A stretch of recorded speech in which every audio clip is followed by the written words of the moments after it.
I don't know, going into Gillette, and I mean, New England's defense isn't bad at all. No, and Um, Pittsburgh didn't score a touchdown against Kansas City. yeah, that's the only thing that kind of worried me. And I know that Kansas City is tough to play at home, but they just I don't think that they can go into Gillette and win. I don't even think they can cover there.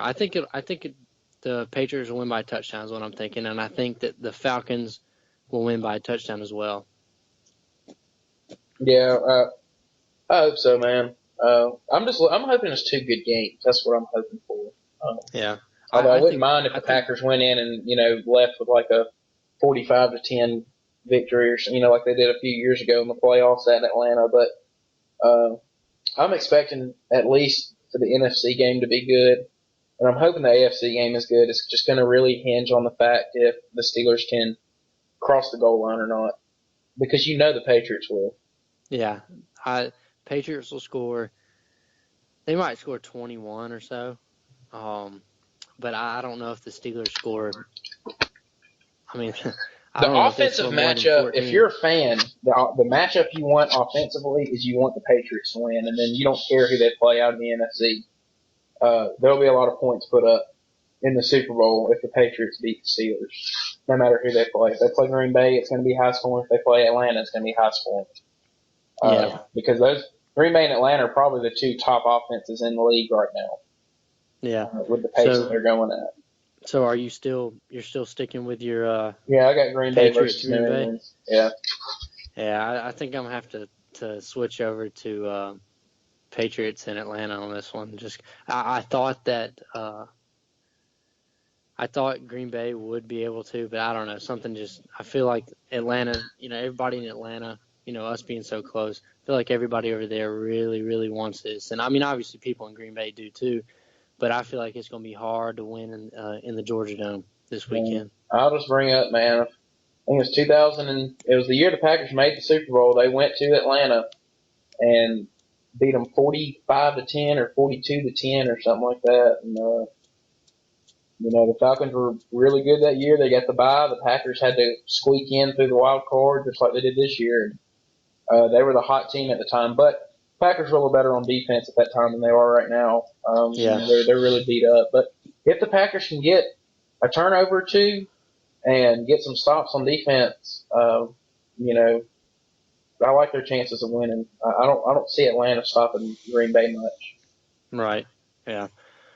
Did you see the articles there's been several tweets and articles and stuff going around about I think it's like two friends who each put um $300 on the Packers money line like every single week since how long have they been on a winning streak?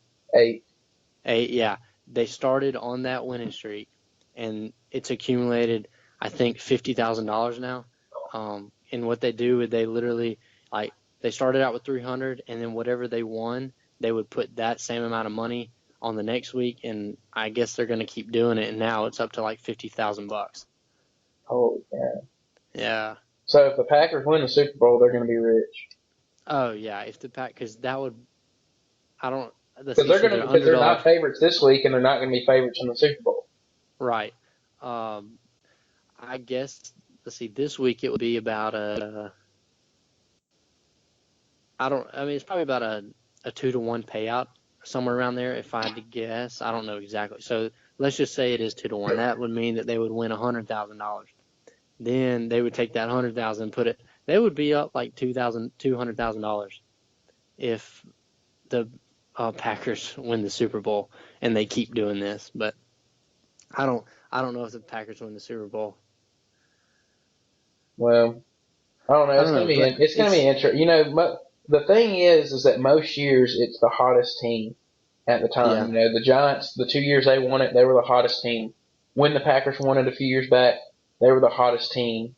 Uh, yeah they so came in through the wild card that year, didn't yeah, I they? Yeah think last year was the first time that you really saw. I guess the two. It was number one from both sides matching up, yeah and they weren't really the hottest teams going in, but they were the best teams. yeah. Well, And I you mean saw them match up, technically and technically I guess you could say that the Panthers were pretty much that they were just hot all season, you know. Yeah, yeah, I would agree with that. But that's what it takes most years. When the Ravens won it a few years ago, they were the hottest team going in the NFL at the time. Yeah. And were able to beat the 49ers, who were probably one of the best teams in the NFL at that time. So that's what it takes. It's shaping up good for the Packers. If they can win this weekend, I think they have a good shot in the Super Bowl if they play the Patriots because of how hot they are, and they would get 2 weeks off. Jordy would be able to come back healthy, so it's going to be interesting. I'm looking forward to it. But it's going to be a good weekend this weekend, and I'm going to really enjoy these games. Yeah, it's getting to be really exciting. Have you watched a whole lot of basketball lately? Yeah, I've NBA? actually been. Yeah, I've been watching. Wait, which one? NBA? Yeah, NBA. I didn't watch too much. I tried to watch the Warriors and the Cavs last night, but that got out of hand quick. Did you see the flop that LeBron Yeah, was that doing? was a flop. What He does that stuff. Look, I'm a LeBron guy. I like LeBron, but he does that stuff all the time, and to me, it kind of takes away from. Yeah, it takes away. It makes him look bad because he's 6'8", 270, and he's making it look like somebody can just throw him around the court like that. But I mean, LeBron is literally like the biggest, or he's technically not the biggest, but athletic. Like he's the most athletic. He's the guy biggest out there. athletic freak that's out there. Yes, that can do the stuff that he can do. Yes, he is the guy in the NBA. He is the face of the NBA, and he's a monster, and he is super athletic. And you mean to tell me that Draymond, he's not a small dude either, but Draymond's a little bit skinnier than LeBron. He obviously doesn't weigh as much, and he kind of nicks him a little bit. ESPN said clothesline. I wouldn't really call that a clothesline at all. I think they were just trying to take it for LeBron. But and then LeBron, flails around, and I don't understand why people flop. I mean, I guess I could see, if you kind of do a little something just to say, oh, he just fouled me. But you don't have to fully flop to get a foul call, No, I mean, like if LeBron would have kind of just, maybe acted like, I don't know, maybe made it obvious that he was fouled you can make it obvious that you were fouled without falling on the ground like that. Yeah, he puts a little too much into his, I guess, flopping and acting and. Yeah, LeBron is obviously one of the best basketball players to ever play the game, but that's one of the reasons why I don't like LeBron is because of stuff like that. I know a lot of people do flop nowadays, and I hate it. I hate flopping. Just freaking, I don't know, just. No, I'm not a fan of flopping either. I don't like it. I hate flopping. I hate it. Whenever I see it, I feel like that's why I don't like basketball a lot. It's because people just try to flop every single time they get fouled, and there's so many fouls. That's my problem with basketball. Other than that, basketball's fun. It's fine. Other than I'm terrible at it. But I just want to talk about that since that happened just yesterday, and that's pretty much the only like major thing going on in basketball right now. There are a couple other things, but obviously we don't keep up with it a whole lot. But you have been keeping up with NCAA basketball, right? Yeah, I definitely watch NCAA basketball a little bit more than the NBA. I turn up, NBA, I guess I kind of turn up my watching on it after March Madness is over. But, in basketball, the team to beat in the SEC is obviously Kentucky right now. Right. And Florida has a good squad. I don't know if they're good enough to beat Kentucky. A good game here in about 30 minutes, though, is Kentucky and Mississippi State. It's at Mississippi State. And Mississippi State's been a surprise team. And, Alabama beat them to open up SEC play. And it's actually turned out to look like a really good win that night for Alabama. And, Alabama's doing well. They're 3-1 in the SEC. And Auburn's kind of been a disappointment so far at 1-4 in the SEC after a promising start for them and their program. But I think you can tell with the way recruiting is going and the way that both Auburn and Alabama look. In about 2 years, that Alabama-Auburn game is going to be really, really big. Yeah, it definitely is. And really, I mean, the SEC basketball, it's always been pretty good, but now you got more and more teams starting to get a lot Yeah, they're better. starting to get better. You're starting to see it. About 10 years ago, SEC basketball was good.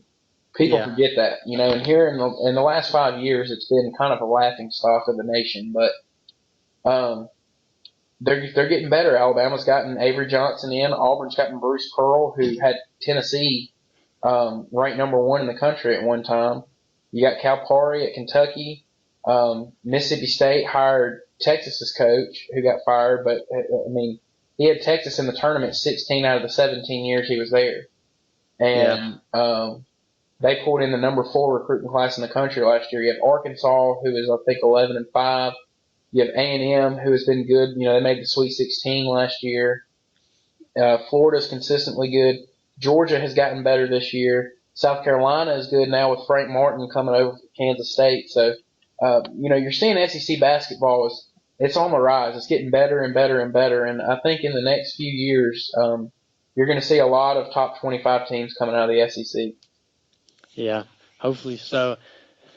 I know that just from being here on campus, Alabama's looking a lot better. Defense is getting a lot better. I haven't really kept up with Auburn a whole lot. Have you kept up much with around the league or around the other conferences, I should say? Yeah, yeah. I What mean, you what you like? Who if you could pick now, who would be your favorite to win the tournament? I would have to say Kentucky. You think? Yeah, I want to say Kentucky. I think Kentucky's the most complete team. I know they lost to UCLA and they lost to Louisville. One of them was at home against UCLA, one of them on the road at Louisville, but they can score. They can put up points. When they lost to UCLA, they scored 90 something points. When they beat North Carolina, they won 103-100. And Kentucky's able to score. And they're not being tested much here in the SEC early on, but I think as the season, that's also going to help because they're going to have fresher legs come tournament time, and they'll be tested, but they were tested early, so they don't really need to be tested now because they played such a good schedule early. You're seeing it, come over to SEC play, and it's easy for them. And I think they're going to get in the tournament, and I think that they're going to get hot, and they're going to be able to score. And right now, Kentucky would be my favorite team to win Yeah, it right now. I Kentucky. like Villanova. I like Baylor. I actually like North Carolina as well, but I think that Kentucky is the team to beat in NCAA basketball right now. Baylor, they got beat last week, didn't they? Yeah, Baylor got killed by West Virginia. They were number 1 for a week, and they got beat by I Yeah. think 27 or 28 or something like that. I mean, they got killed at West Virginia. Yeah, I noticed when they like the day of the game, Baylor was at like an 8 point underdog. Like the number one team in the nation's the Yeah, that big of an well, underdog. dude, West Virginia is that good at home. Yeah, They got a great coach and Huggins, and West Virginia's got a good team, and they're a team that also could get hot. And college basketball is so hard to predict because it's about who gets hot when tournament time comes. yeah, It's kind of the same way in college baseball. It's who's hot at the right time. Who's hot when that regional comes. Who's hot in the super regional, and it's about who's hot when that 68 team tournament starts. And it's hard to gauge right now who's going to be hot at that time. Duke's not playing great right now, but Duke could turn it up in a heartbeat, and all of a sudden, they're one of the favorites to win the national championship come Sweet 16 time. So it's really hard to gauge that in college basketball. But right now, if you ask me, Kentucky's the team to beat. yeah. Kentucky, they can definitely score. That's one thing I like about them, and a lot of like the really really good teams. You see that. I feel like that kind of is the separator between the really good teams and the so-so teams. The really good teams can put up. They can say, okay, we're going to go out here and we're going to score 80 points tonight. They can go out there and do that. The so-so teams, they'll get lucky. They might score 80 points, every now and then. Yeah, we were Um, talking about that the other day with Alabama.